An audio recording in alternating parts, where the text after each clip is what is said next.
Well, as we told you at the top of the hour, stocks have plunged upon opening day today, causing the New York Stock Exchange to temporarily halt trading. So what caused that, and what do you need to know when it comes to your own money? Anna Carlson is with me. She's a financial advisor with Carlson Financial. Thank you so much for joining us. Okay, I don't know that I've ever even heard of stocks just pausing, stopping. Right, yeah, the halt. So there are 3 circuit breakers that will cause the trading platforms to halt, and that is if we go from the starting point of the day, if there's a 7% dip, then it will pause for 15 minutes. When it reopens, if the market dips 13% from where it started, it'll pause for another 15 minutes.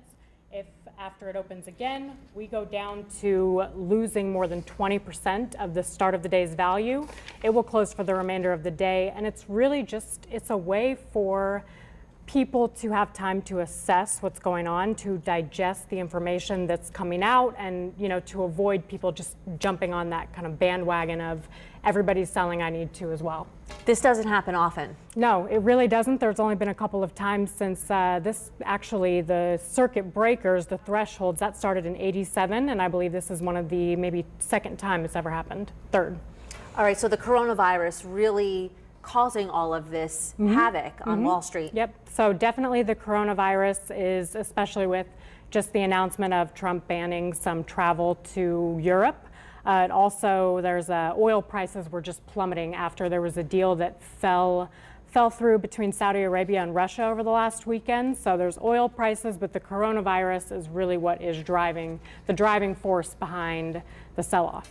All right, we know that oil prices have dropped, bond interest rates have dropped, the stock market really dropping. How is this impacting our 401ks? Yeah, so stuff has really sank lately, but our advice to folks is that, a lot of times people just think that when something like this is going on, they need to do something.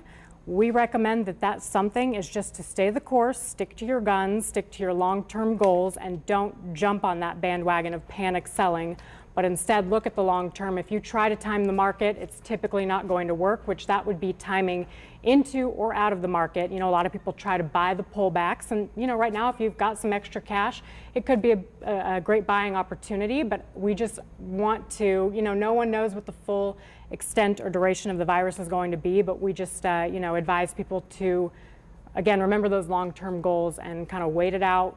It'll come back up eventually. I was going to ask, this should bounce back up, hopefully, when this is all over, sooner rather than later. Right. We're looking at maybe 6 to 12 months, but you have to remember that since the inception of the S&P 500, all it has done is hit new records, all since its inception. So even with these big pullbacks, these big downturns, just wait it out and try not to, go in and sell out of fear. Don't react out of fear. Right.